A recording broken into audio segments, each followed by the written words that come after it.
Segmentação. Quando a gente pensa em segmentação, fica meio estranho, né? O que seria isso daí? Mas a gente pode pensar como sendo, por exemplo, o que é um segmento de reta?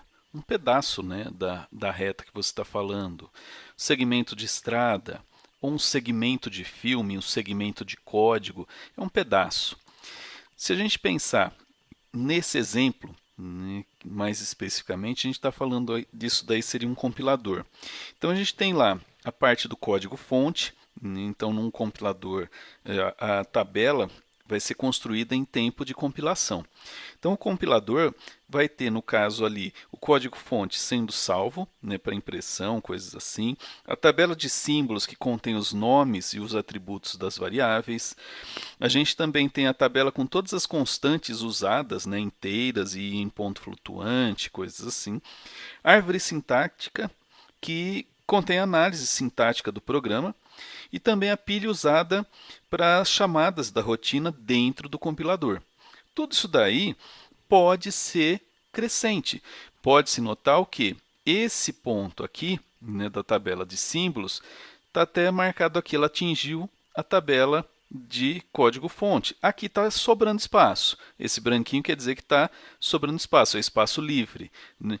Então, isso daí é o que está acontecendo na memória. Então, a gente tem vários espaços, né, para ser colocados aí. Então, no caso, é um espaço de endereçamento unidimensional, uma dimensão só, com tabelas crescentes. E aí a gente pode ver que uma tabela, né, por exemplo, a tabela de símbolos aqui embaixo, ela atingiu o limite e chegou na outra tabela. E aí a gente não tem como aumentar esse espaço, porque esse espaço aqui já chegou no limite onde tem uma outra tabela ali para a gente poder trabalhar. Então a gente chegou num ponto de restrição.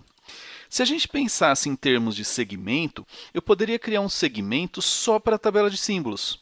Por exemplo, aqui com 20K. Um segmento só para a parte do código-fonte, outro segmento só para constante, outro para árvore sintática e outro para pilha de chamadas. Então eu teria aqui nossos 5 segmentos, só que agora a ideia disso daí é que eu vou ter uma memória segmentada, permitindo que cada tabela possa crescer.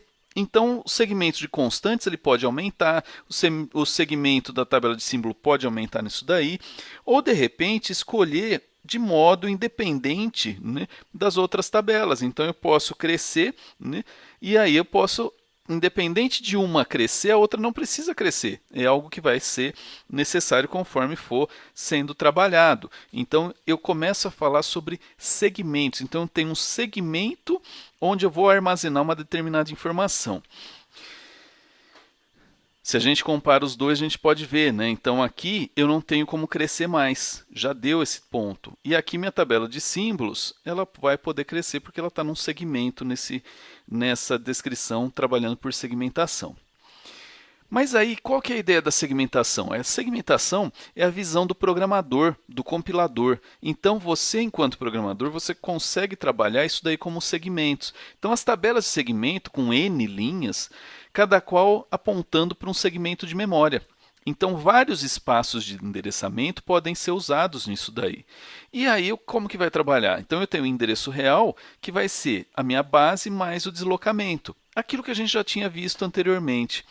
A alocação dos segmentos segue o algoritmos já estudado, por exemplo, o First Fit, Best Fit, Next Fit, Worst Fit e o Quick Fit. Aquilo que a gente já tinha visto lá de como encaixar naqueles espacinhos na parte de gerenciamento de memória.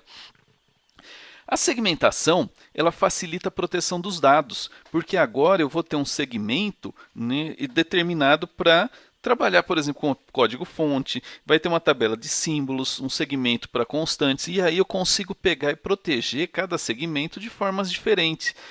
Facilita também compartilhamento de procedimentos e dados entre os processos, né? Porque eu consigo compartilhar só aquele ponto que eu preciso.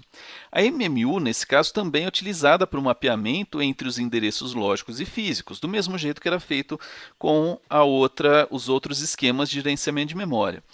A tabela de segmentos, nesse caso, informa qual o endereço da memória física do segmento e o tamanho, porque cada segmento pode ter um tamanho diferente.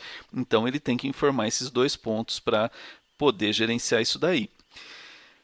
Pensando assim visualmente, seria algo assim. Eu teria aqui meu programa, né? Então eu tenho as minhas subrotinas, as pilhas, tabela de símbolo, o main, né? Meu principal, né? Um segmento aqui onde eu teria uma raiz quadrada. Então isso daqui seriam os pontos que eu teria.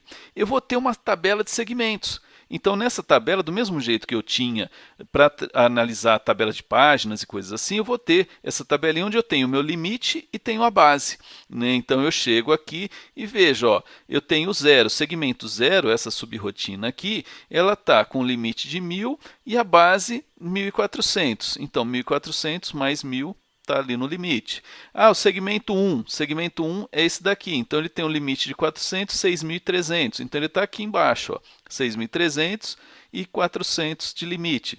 Então, notem que aqui eu não preciso ficar na ordem certinha de falar, olha, isso tem que estar aqui, esse tem que estar aqui, porque eu tenho essa tabela de segmentos. Ela vai me indicar onde é que está cada item desse, cada segmento desse do meu programa, né, meu espaço lógico, ele vai me mapear nessa tabela através da tabela de segmentos, a parte da memória física.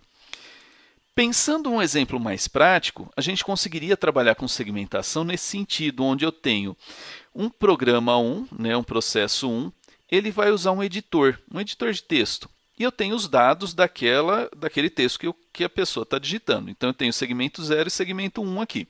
Tenho minha tabela de segmentos do processo 1, onde eu tenho aqui os valores de limite base, como eu falei até agora há pouco. Então, o segmento 0 é o editor, ele vai estar aqui. O segmento 1 são os dados 1 que está aqui. Porém, a pessoa, isso normal, a gente pegou e criou, falou, putz, eu estou digitando um texto, mas eu precisava fazer algo rapidinho.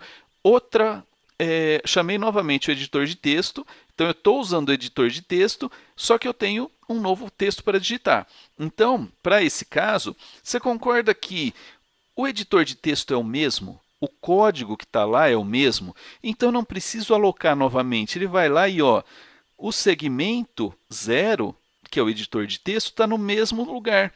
Ficou só um. Já alocou na memória e melhorou isso para mim. Eu não ocupo duas vezes a memória com cópias desse editor. Então, eu estou lá com o editor sendo alocado nesse espaço, porém, a área de dados de cada um é diferente. Então, eu tenho aqui os dados 1, que é do meu texto 1, e aqui o meu texto 2. Então, um não mexe com o outro nesse sentido. Está isolado, porém, o editor aqui, essa área de dados está sendo compartilhada entre esses dois processos.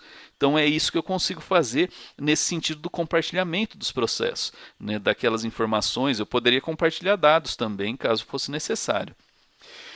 Porém, alguns problemas são encontrados. Embora tenha espaço na memória, não tem espaço contínuo. Aquele mesmo probleminha que a gente tinha lá quando fazia aqueles esquemas de best fit, worst fit, lá onde ia ter aqueles espacinhos sobrando dentro, né? Apesar de juntar tudo, eu ter muita memória livre, só que ela não estava toda contínua. Então, a política de relocação de um ou mais segmentos são relocados, né, para abrir espaço contínuo. Então tem que pegar e ir reacertando ali, tirando, mudando as exposições para poder dar uma liberada e juntar vários espaços que estariam sobrando, né, vazios pequenos, só que se eu juntasse tudo em um lugar só ficaria um espaço grande. Além disso, eu posso ter uma política de compactação. Todos os espaços são compactados para evitar essa sobra, né? Então vai reduzindo ali. Posso ter uma política também de bloqueio, né? Por exemplo, na parte da fila de espera. Então, eu posso bloquear, né, para poder ter essa parte de acesso. Política de troca. Então, eu posso ter também uma substituição de segmentos. Naquele esquema onde entrou, está lotado minha memória, eu posso fazer aquele esqueminha que a gente tinha de substituição de páginas, que a gente viu vários algoritmos agora, né, há pouco tempo. E aí, então, a gente tem vários algoritmos para fazer substituição de páginas aí. Outro ponto seria se não tiver fragmentação interna, né, ele não vai ter, porém tem fragmentação externa, né? Então a gente na segmentação a gente pode ter esse problema sim. Outro ponto que a gente pode ter seria o que? Uma segmentação paginada. O espaço lógico é formado por segmentos. Cada segmento é dividido em páginas lógicas. Então agora a ideia toda seria o quê? Juntar aquela ideia de paginação, só que usando segmentação. Então eu tenho a segmentação baseada em páginas. Então cada segmento agora é dividido em páginas. Cada segmento possui uma tabela de páginas para mapear o endereço de páginas lógicas do segmento e endereços de página física. Então, mesma ideinha que a gente já tinha lá em esquema de paginação. No endereço, a tabela de segmento indica para cada segmento onde tem sua respectiva tabela de páginas que ela está. Então, tenho isso daí. Quem usava esse ponto aí, eram os esquemas dos processadores Pentium, e Multics. Então, são dois processadores que a gente tinha lá, já bem ultrapassados, mas era esse o esquema. Ele usava segmentação paginada para poder melhorar isso daí. Então, era trabalhado bastante nesse esquema. Quando você der uma analisada lá, for dar uma lida na matéria e tal, vai se perceber que tem lá toda a explicação do Multics, como ele foi feita essa paginação, como é que ele trabalhava. Também tem na parte da paginação do Pentium, do Intel Pentium, como é que ele fazia essa segmentação com paginação. Então você consegue abstrair um pouquinho melhor nesse sentido. Para o próximo encontro, então, dá uma lida nesses itens aí. Esses itens que eu acabei falando nesse vídeo, o item da seção 3.3.4, 3.6.5 e a seção 3.7.